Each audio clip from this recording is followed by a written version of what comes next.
Morning, everyone, and welcome to our latest installment of Shelter's Community Education Series, Youth Homelessness in the Northwest Suburbs. My name is Maria Brauer. My pronouns are she, her, and I am the Senior Director of Development for Shelter, Inc. I just want to go over a few housekeeping items before we get started. So first off, all of our attendees have been muted.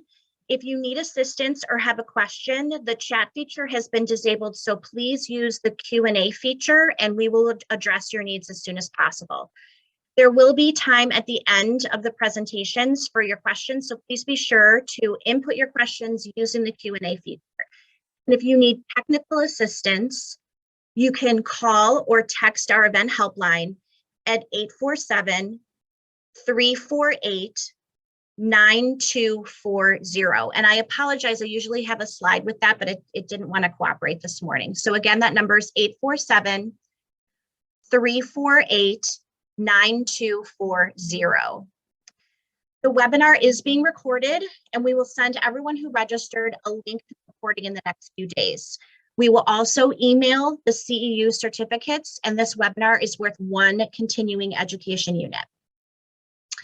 Any of our new friends today, since 1975, Shelter's mission has been to end the cycle of child abuse by preventing a comprehensive network of support to children, their families, and our community to create safe, healthy, and nurturing homes. We have 7 programs with a focus on that mission: foster care, 2 emergency group homes for youths ages 11 to 17, a transitional living program for youths ages 17 to 21 who were identified as male at birth, our new clinical program providing free mental health therapy to children and their family members, our Healthy Families Child Abuse Prevention Program, our hotline and community outreach and education program, and our program that we will be talking about today, our Youth Experiencing Homelessness program for youth ages 18 to 24. I'm very grateful that you're all here today with us because Arlington Heights, Wheeling, and Palatine have the largest population of students experiencing homelessness, second only to the city of Chicago. So thank you for sharing in our vision that all children grow up in safe and loving homes. Our first presenter today is Faye. Parisaw has been a school social worker and Mckinney-Vento liaison for 10 years with a focus on high school students. Parisaw has been working with folks here at Shelter, Inc., Tom Bookler, Northwest Compass, and many other agencies to help connect our students and their families to appropriate resources. Welcome, Parisaw. Good morning. Thank you, Maria, for that awesome introduction. Good morning, everybody.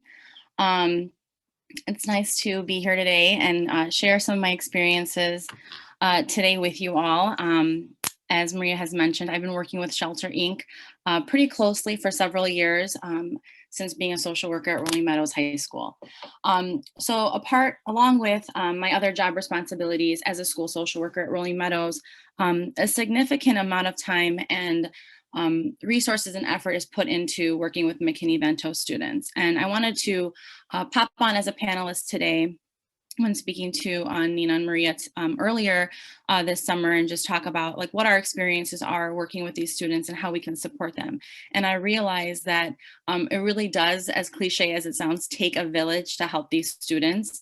And so that's why I thought it was really unique and really important that all of us as community stakeholders come together often and do talk about the needs and the experiences that we're all facing when working with Mckinney-Vento eligible students and homeless students in general. So you might hear me reference these families as Mckinney-Vento eligible just because sometimes the word homelessness can provoke some emotions for a lot of people, and that can be kind of triggering.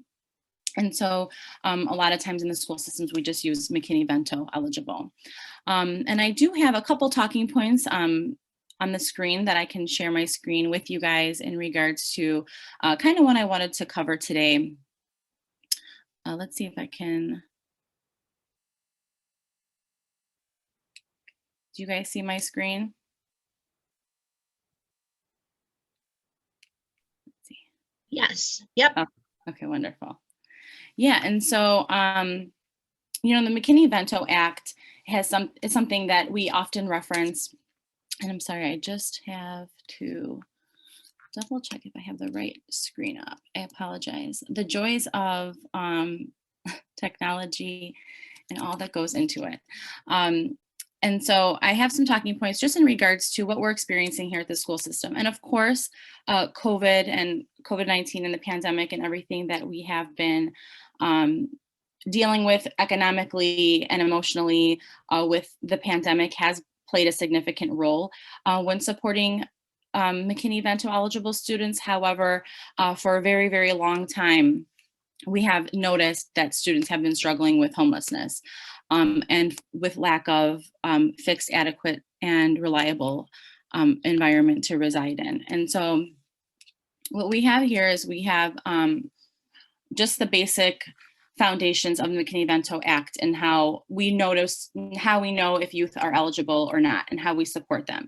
And so when we find a student that is homeless, they are often accompanied by poverty, stress, and some sort of instability economically, emotionally in their life. And so a lot of times the students come to, they're kind of brought into the school system by student services or through the main office. And what they notice is that along with all the other challenges that they're facing, in regards to their living situation, economic stressors, there's that lack of that lack of educational challenge as well.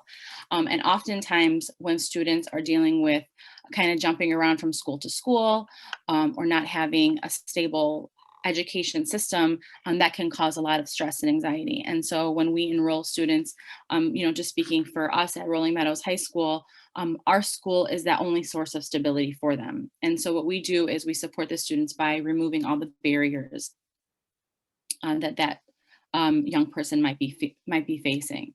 And so as a homeless liaison, I work with Dr. Stovall, who I believe is a attendee currently kind of tuning in. Her and I are kind of a team along with other student services and administrators to work together in supporting students. And so as a homeless liaison, I work with Dr. Stovall, and we kind of work on obtaining the records we have for the students, finding out what school systems they've attended previously to get their transcripts kind of squared away, some more of the housekeeping paperwork component of it all. And then we coordinate with the schools that they were coming in from. So their sender schools or other high schools that they have attended. And we get them the resources that they need based on the education that they've experienced and been a part of previously. So a lot of times there's different barriers for students, and we try our best to just remove those barriers, whether it's medical records or whether it's transcripts, things like that. We try to coordinate that and try to get all of their needs met so we can remove those barriers and get them enrolled in school as soon as possible. And so when we meet with our families, we go over we offer them their basic educational rights and go over all the information that that helps them understand that their situation allows them to be eligible for certain things, such as fee waiver, free lunch, and basically to be enrolled in school without any barriers. And so we immediately enroll them. We get them started with, maybe if they don't have a lot of records, we get them tested to see what levels we would place them within their classes. They also have a choice of school, whether it's their school of origin or the school that they're enrolling in within their attendance area. And we get them set up with transportation if that's needed. Any fee waiver forms we fill out and complete for them. That also includes free meals at the school as well. We also refer the families to any local agencies and offer resources. And that's why, as I mentioned before, I have been working with Shelter Inc. For quite some time, and Northwest Compass and other surrounding agencies to offer the services and the resources that that family might need based on their situation. And so when we talk about who qualifies for McKinney-Vento eligibility in the school system, we look at children and youth who have lack of fixed, regular, adequate nighttime residence. And so that might include unaccompanied youth, migrating youth, any youth who might not be sleeping in an environment that's designed for regular accommodations. And sometimes we kind of have to navigate that with families and maybe ask some questions like, do you have a bed, a dresser, places to put your belongings? Sometimes we do just try to navigate that very sensitively, and definitely we want to keep in mind that the family might be wanting to maintain their privacy and confidentiality. And so something that we do is just we ask certain questions just based on what resources to provide for that family. And so we know that a lot of times there are families that are sharing one bedroom and there's 4 or 5 people in that bedroom and maybe just one mattress. But we look at how we can really get that family some fixed and regular adequate residence and nighttime accommodations in order to help that family and especially the youth feel safe where they're residing. And oftentimes when we see students come into student services, they're lacking just those basic needs. And so when we talk to them, we like to find out what their needs are. Like, is it sometimes hygiene? Is it school supplies? Maybe it's transportation. Maybe it's needing help, getting medical attention and needing a doctor or those medical needs taken care of. And so all together, we just find out what the needs are, and then the school system, along with community stakeholders, help prepare that student to be ready to go to school and ready to start on their classes. And so sometimes that does include getting just basic hygiene needs and things like that. A lot of times our students are shy and they might not want to admit that they need these things or that they can benefit from these types of supports. But we just try to support the student, make them feel safe, and just reduce that taboo of, you're not a bad person, you didn't do anything wrong. It's more of like the situation that you're in and how can we help get you set up with all the services and all the supports and all the supplies that you need to be a successful student. And that's our main priority. One of the things that Dr. Stovall and I have done recently at Rolling Meadows High School is we've revamped a closet specifically set for our students who are McKinney-Vento eligible, which allows for different supplies to be readily available. For example, toiletries, school supplies, backpacks. We've had students come to us with the lack of just basic needs, basic hygiene, personal hygiene, underwear, socks, the things that we kind of take for granted. Our students sometimes just don't have those basic things. And so we have a closet and a supply closet, a utility closet with all of that for them. And they do take advantage of it. I will say, I've been, I've been part of Target runs that, you just grab a couple shampoos and conditioners and you're well over $60, $70 worth of just toiletries.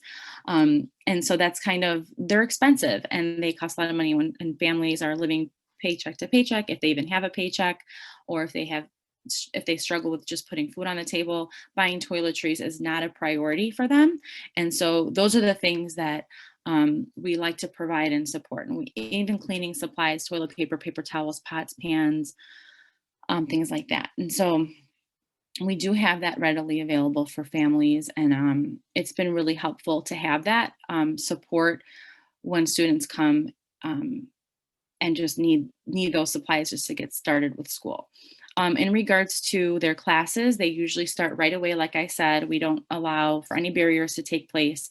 We try to get them set up with their classes right away so they can start. As I mentioned before, sometimes school is the one component or variable that they can control. And so we try to make that as smooth as possible. And if they're comfortable, we let the teachers know that, hey, this family might be struggling with some housing and living situation issues. So if they're late to school because the taxi came in late, or if they're absent because of economic or family reasons, please allow grace for that. And so we communicate with the teachers. So then the student's whole team is aware that the student isn't voluntarily, willingly, or wanting to intentionally struggle in school, but there are barriers and there are other variables that are barriers to their education. And so what we do is we try to support as much as possible. And communication is definitely key. Sometimes we offer resources to families and they don't necessarily have the time or capacity to follow up. Maybe there's language barriers or transportation barriers. So we have done everything in our power to make sure that we remove those barriers and help support families get the resources that they need. And Nina's on, and I know that Nina's very aware of, as working with her very closely with a couple cases. I think that when it comes to schools, like we support students and kind of do whatever it takes to help those families. I've had students who, they had parents in their lives for the majority of their education system, and then they reach high school and their parents, things have happened, whether it's domestic violence or parents having to move, and then those young people who are at the teenage years end up residing with a family member or end up residing with a friend, so they don't lose touch with that school system, and then they become an unaccompanied youth. So their parents are not residing with them, and sometimes there is no guardianship there. And those are the difficult cases because those students don't really have that parental support at home. And so we kind of step in to become that parental support system and make sure that the students are safe and things like that. So I know that was a lot of talking. Maria, sorry if I was running over. No, you're perfect. You're perfect. I don't have any questions right now. Or I did actually get one question. What are some of the characteristics or behaviors that you may see in these students who are housing insecure that we may not expect to see, but is common? Yeah, and that's a really good question. And I think that with each student, based on their personality, it differs. Some students will come to the school and kind of be able to divulge the information that's helpful for us to know. And they'll say, hey, right now I'm sleeping on my uncle's couch because my parents are living in another country. And we're able to support that student based on the information that they shared. And then there's some students who are not willing or not, readily sharing that information. And so some indicators could be poor attendance, frequent tardies. If some students have been, I've noticed, very fatigued and tired, poor hygiene. And those are the students that struggle because they see their peers kind of have those supplies and those resources and a lot of the things that they maybe can't afford to have. And so there's some insecurity involved in that. And I think that that's when the school social workers, the school psychs, the school counselors get involved and kind of help navigate that for students and help them feel secure and safe in this environment that is the school system, because it's the one place that, like I said, is consistent for them. But we do look out for those red flags and try to make sure that students are, if they're not willing to share that, maybe we just have to kind of build a relationship with them and build a rapport with them and build that trust and that connection to let them know, like, it's okay if you're struggling with these things or you're facing these challenges. Let's talk about it and find out what resources we can put in place to help you. And there's nothing to be ashamed of, or, help them feel safe and connected, and also thank them for being in school, because I know that as educators, we kind of assume that it should be a student's responsibility to come to school and show up every single day. But when you're facing basic, like Maslow's hierarchy needs, like your basic needs are not being met at home, such as hygiene and food and a roof or a stable roof over your head. I feel like sometimes education is just not a priority. And sometimes teachers or folks working with students might say, okay, well, you don't show up every day on time. You don't have your materials. You don't have your iPad charged. What's going on? Like, you do not want to be a good student. And that's not the case. It's just that these students are struggling with just those basic needs being met. And so sometimes the education component is second or on the back burner. But that does not mean that students do not want to do well and be successful and go to college and things like that. And speaking of college, we have an amazing college and career counselor, Ms. Fisher, who works with our McKinney-Vento students their junior and senior year to help them get set up with FAFSA and navigating that. A lot of our students have never filled out forms like that. And I know that I am a full-grown adult and I can't fill out a FAFSA right now because sometimes it can be very confusing. And so we have that to help, we have that support to help navigate college and post-secondary planning as well. That's something we definitely need to think about, I think, and I'm sure that a lot of these students have some trauma issues. And so one of the questions that we asked is, and I know Nina will address this as well, as what do you do with students to help students that need therapy or other mental health services? Sure, and that's a great question and a really, really, really important point. I think that as educators, sometimes we're just so we're so focused on getting them set up with their classes and their school and getting them school supplies and everything. And I think that for me personally, I always take a step back and I just want to know their story and what they went through, because sometimes these young people have faced and witnessed domestic violence or sexual abuse. And I think it is traumatizing to not have a stable, fixed, adequate home. I think that things like for young people, for a teenager, not to have personal space, not to have privacy, not to be able to maybe have a working phone, not to have transportation to see their friends and go to the park. Those are all things that impact a young person significantly.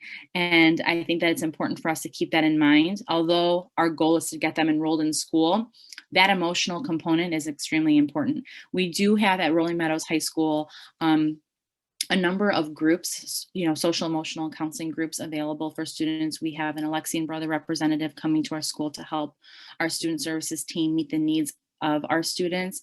And in addition, we really tap into our community resources, whether it's, I've worked with Lifespan, because they have a free service. If there's any domestic violence or violence of any nature, family violence, they even come to the school and meet with students. So like I said, removing those barriers, an emotional barrier is a barrier. If you are not mentally and emotionally feeling safe, it's very hard to sit in a desk and pay attention to memorizing math equations, right? We really want to make sure the students are feeling safe and getting their basic needs met, and that does include their emotional health and mental health. Absolutely. Thank you. The Q&A we're going to keep open. So Parisa, if anybody else comes on and has any questions, I'll definitely direct those. We will have time at the end for additional questions. So please, I think that added so much information for people. So please keep putting questions in the Q&A. Thank you. And Parisa, that was wonderful. Thank you so much for your presentation. And we're going to move on to our second presenter today, which is Nina Alhaj. Nina graduated with her bachelor's degree in sociology at Northeastern Illinois University, and she's continuing her education at UIC, pursuing her master's in social work. Nina has been working with Shelter Inc. for 5 years in various programs, from our group homes to foster care, and now as a case manager for our youth experiencing homelessness program. Nina has worked with many different families and clients and looks forward to continuing learning and growing within the field of social work. I work with Nina. I can vouch that she's amazing. So welcome, Nina. We look forward to your presentation. Hi, thank you, Maria, and thank you, Ms. Faye. I'm gonna try to share my screen. 1 second.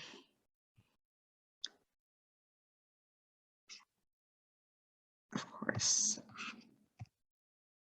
Oh, just bear with me 1 second. Here we go.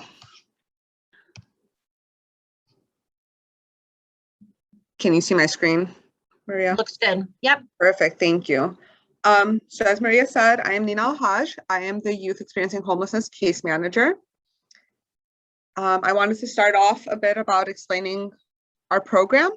We work with youth 14 to 24 years old, and we do focus on a housing first approach. As Ms. Faye said, when a youth does not have stable housing, it's very difficult to focus on anything else. So once a youth is identified, our first step is to figure out a housing situation. And that could mean that we're helping stabilize housing at a friend's or family home. So if they need some resources, they need a mattress, they need some assistance getting their basic needs, we're happy to assist with that. We also have group homes, a transitional living program, and we can provide referrals. These youth come to our attention mostly through school systems, but also through the community, other service providers, or sometimes they may find our number online or through a friend and call our hotline themselves. Once we figured out the housing piece, we do offer comprehensive services that could include mental health, education, advocacy, applying for benefits, or whatever else we identify as a need. Our services are voluntary and confidential, so we want to explain our services to the youth, to explain what the program looks like and make sure that they are interested and willing to participate, and making sure that it's confidential, that I work closely with the clients to understand who they identify as their support, who they want involved in their case planning, and who they specifically don't want involved, and then respecting that. We focus on safety, well-being, and self-sufficiency, and this program was, the grant was funded in 2019. It was funded to address the need for homeless youth services in the Northwest Suburbs. I think there's a misconception at times that youth homelessness is just an urban problem, that it's just in Chicago. However, we serve Cook, Kane, DuPage, Lake, and McHenry counties, and these counties represent over 30% of homeless youth in Illinois. As Ms. Faye had mentioned, homeless youth or McKinney-Vento eligible does not necessarily mean our stereotypical idea of youth sleeping on the street. It is youth who don't have stable housing. So this could be a youth who's couch surfing. Maybe they're sleeping 2 nights at one friend's house, 2 nights at another friend, and just kind of bouncing around. They have a roof over their head, but it's not stable.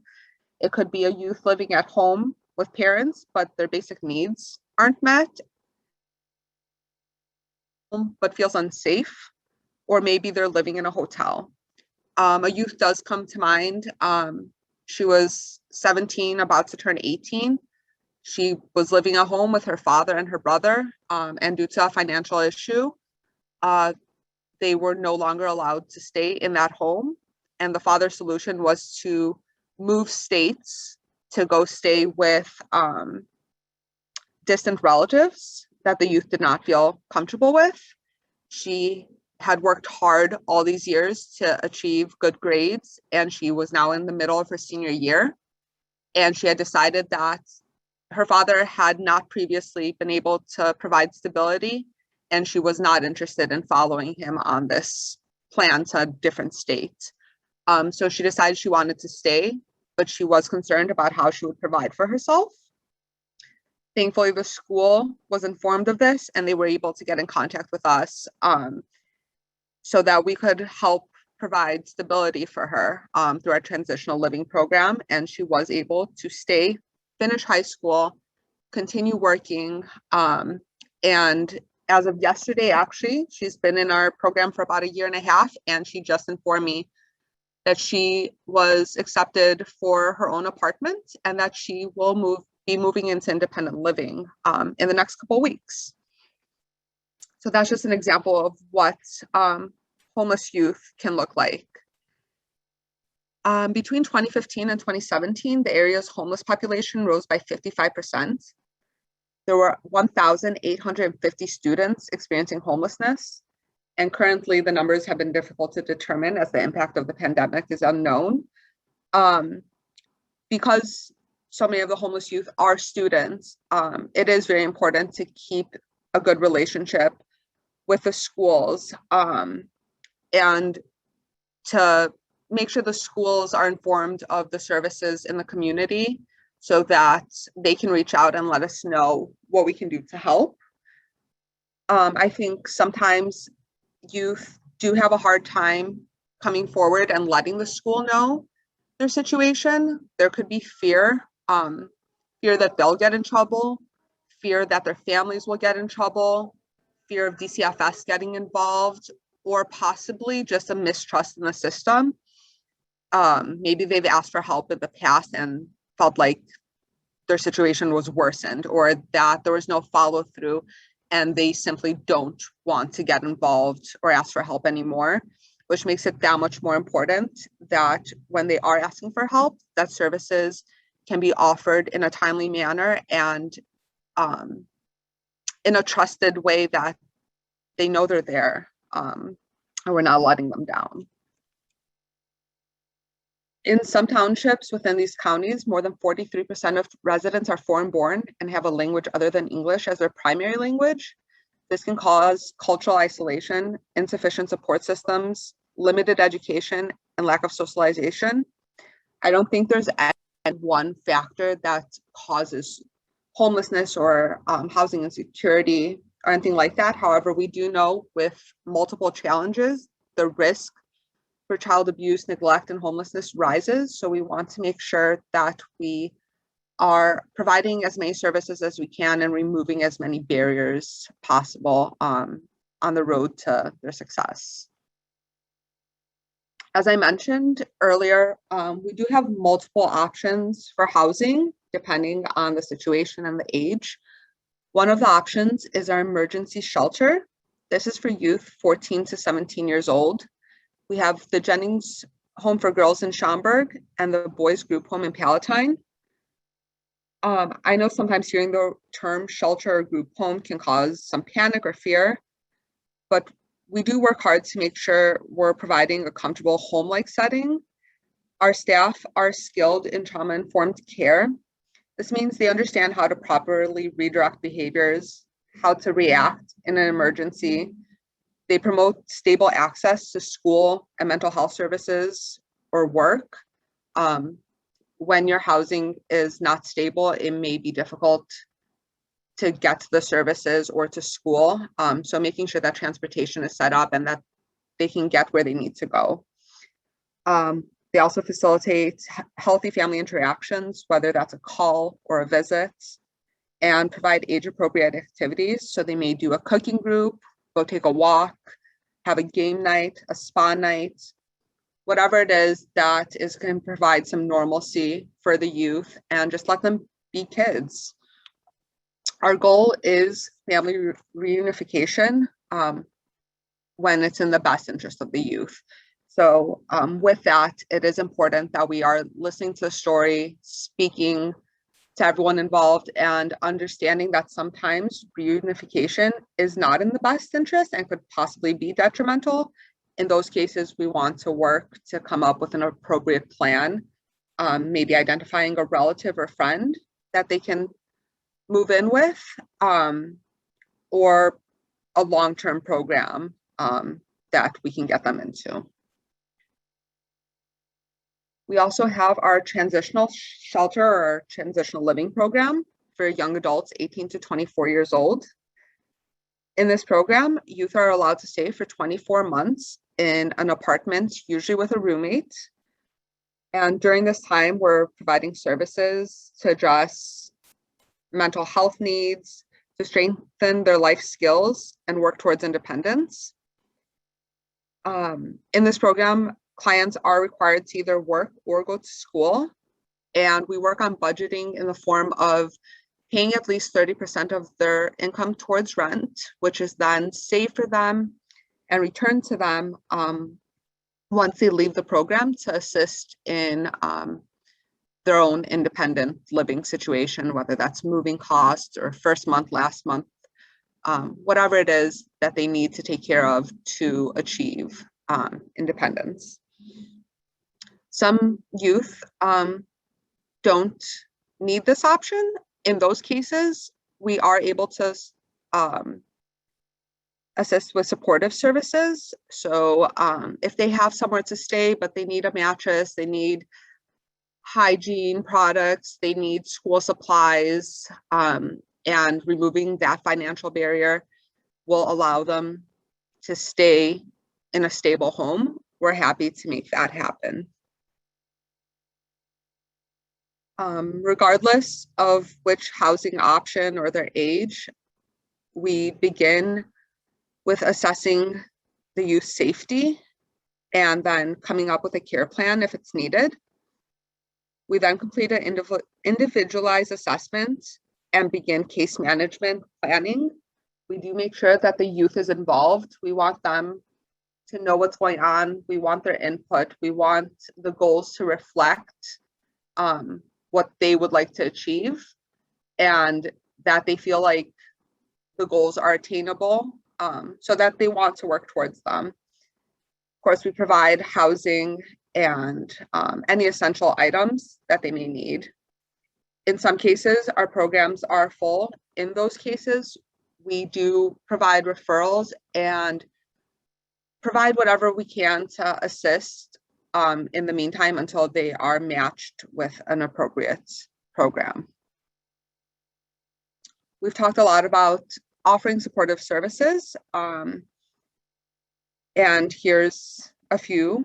So these services are provided to clients to help promote stability and independence and remove their barriers to success. So some of the things we do are apply for benefits, whether that's SSI, WIC, LINK, health insurance, or whatever else is needed. We provide educational services. This could be working with the schools to make sure that they know that the student is McKinney-Vento eligible and that they're receiving the services that they're eligible for. As Ms. Faye mentioned, this could be free meals, fee waivers, the option to stay in their school even though they've moved out of district, and then transportation to and from school. It could also just be general advocacy for the student that they would otherwise be receiving from a parent or guardian. So if they have a school meeting or something along those lines and they feel like they need the additional support and they would like me to go with, I'm happy to do that. Just making sure that they receive the support and resources that they need. We also work on life skills. So this could be budgeting or paying rent, assistance with grocery shopping and meal prepping and making healthy decisions, and whatever other identified need we find that is needed. We also offer employment and vocational assistance. So working on applying to jobs, building resumes, preparing for interviews. If there's a transportation barrier, I'm happy to assist with that to make sure that they get to their interview on time, and that they're able to get to their job afterwards daily on time. Also assistance with vocational training. If I currently have a youth who is interested in HVAC, so we have been looking at different programs in the area and setting up appointments to visit these different programs and ask questions, take notes, and then talk them over together to make an informed decision. We've also partnered with some businesses that offer internships to our youth, and I currently have one youth who is in one of those internships, which is allowing her to gain work knowledge and get comfortable in that setting, and it's really been great for her. There's also assistance with identifying a doctor, setting up that appointment, removing the barrier of transportation, or mental health assistance. So we have our own in-house clinical department that has just started, and this allows multiple barriers to be removed from the youth receiving mental health services, such as transportation, no wait list, no insurance issues. We have our own therapists who are happy to work with our youth to assist in any mental health issues that they're having. However, if they are already seeing a therapist outside of the agency and they're comfortable there, we support that relationship. Or if they want to find an outside provider, I'm happy to assist them to do that. We also offer services for pregnant and parenting youth through our Healthy Families program, assistance with LGBTQ needs, delinquency, and developmentally disabled clients. And then once our youth reach their goal, usually of independence, we do hope that within the journey that we've created lifelong relationships, that the youth has learned how to live independently and feels comfortable in doing so, but that they know that they can always reach out for help. I do then follow up at 3 months, 6 months, and 12 months, and hope that they know that they can always reach out to ask questions or whatever it is that they need to continue their progress. So thank you, everyone. That's a little bit about our program. I appreciate everyone coming and joining us. And if there's any questions, I am happy to answer. Thank you, Nina. And we do actually have a handful of great questions. Parisa, I am going to kind of put this first question to you, and then Nina, if you want to jump in after, I think you both can answer, but Sure. I'm gonna let Parisa answer first. How do you navigate supporting this population and your requirements as a mandated reporter? I'm sorry, Mary, can you repeat that question one more time? Yes, not a problem. How do you navigate supporting this population and your requirements as a mandated reporter? Yeah, that's a really great question. And sometimes things do get tricky. Our goal is to help support the family. And sometimes there are things that happen, barriers and situations that occur that cause that student to be in an environment that's not safe. And at that point, we do, as mandated reporters, definitely, make the call to DCFS. However, oftentimes what I've noticed and realized and witnessed is that DCFS steps in and a lot of times offers resources to the family, the resources that they may not be getting and receiving. They typically step in. And sometimes there are times when the young person is removed from the home because it's the best thing for that student. So I've seen cases go either which way. But yeah, sometimes it's difficult to navigate that because you want to be a support system and you want families to trust you and make sure the families, are safe talking to you. However, it is a fine line between reporting a situation in which a young person is no longer safe. So the safety of the students is our number one priority. And so when we do have to make the calls to authorities or, different agencies such as DCFS, our goal is to limit the trauma and limit the unsafe predicaments that student is in as much as possible. And what I've found it helpful, even when authorities are called, for example, the police, they often have the social workers step in first and offer that family resources before anything. Great, thank you. Nina, I know most of your clients are over 18. Do you want to address that at all, or do you have anything to add? I agree with what Ms. Faye said. Our first step is to provide any services that we can to make sure that the situation is not harmful. However, if we identify an issue that does need to be addressed by DCFS, as mandated reporters, we do need to make that call and then advocate for the family and see what the best route is and what can be put in place for them. Great, thank you. The next question, Nina, this is for you. Are Shelter Inc. services available for any youth, or do they need to reside in a particular area? We offer services to any youth between the ages of 14 and 24 within most of the counties around us. We cannot assist with Chicago residents. We can make referrals to Chicago services, but most other youth are open to receiving our services. And Nina, is that just for your program specifically? I believe so. Right. Yes. Okay. Our other programs, just to kind of answer that question that may not directly involve people who are housing insecure or experiencing homelessness, range from birth through young adulthood. And there are no restrictions in our other programs. Thank you, Nina. I do have another question for you, Nina. How does your program collaborate with other organizations in the area like the Bridge, Omni, Northwest Compass, and Journeys? We do meet.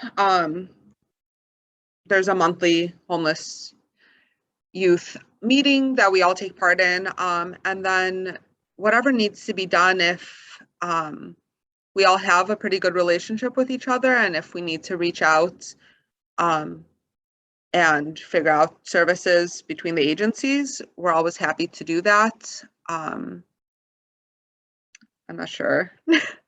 I think that's and I, from my experience, we receive, it's kind of a two-way street. So we receive referrals from CCBYS agencies like the Bridge, like Omni, for our programs. And then we also, we have a 24-hour, Shelter has a 24-hour hotline. And if we get a call from someone who doesn't fit the qualifications for any of our programs, we do provide referrals to places like Wings, Journeys, Northwest Compass. And so we have good relationships with those agencies as well. And then I have one last question. Again, this is for you, Nina. Are there any waiting lists for any of the programs for youth? Currently, for my program, the Homeless Youth Experiencing Homelessness, we do have openings for both supportive services and in our transitional housing. We are having, actually, as of yesterday, 3 youth contacted me to let me know that they've been approved for their own independent apartments and that they will be moving on to independence soon. So there are some openings. And then one of the programs that Nina referenced were our emergency group homes, our home for girls in Schaumburg and our home for boys in Palatine. Each of those homes allow for 6 youth to live there at a time. And because it's temporary, because it's just for emergency situations, sometimes they can spend as little as 24 hours and sometimes they can spend several months with us. And so that population, the number turns over often. And so sometimes they're full, sometimes they're not. And then we always refer to another agency if we are not able to take a youth at that time. Any other questions? Those were great questions. Excellent. And feel free to, I think Nina, you have your email on the screen. Feel free to email if you have any questions. I had a beautiful slide with everybody's emails that I can't show, but we're happy to refer any questions on the additional questions that you may have. So I just want to thank everyone for joining us today, and especially Parisaw and Nina for your great presentations. Thank you so much. As I mentioned earlier, we will send everyone a link. Everyone who registered will get a link to this recording. We'll also be sending out a survey. We hope this is the Shelter Continuing Education Series is something that we will continue to do several times a year. And so we'll keep you up to date, but always take your comments and thoughts into consideration so that we can always continue to improve these webinars. And then everyone will also get a certificate for their CEU credits. That will probably come a little bit later than the recording, the survey and the recording. We'll keep you up to date again of when our next Community Education Series webinar will be scheduled. And we look forward to seeing you again and continuing the work in our community. Please reach out to us at any time if you need anything. We really will be able to help these youths and make our community a more welcoming and inclusive place without all of us working together. So thank you so much and enjoy the rest of your day.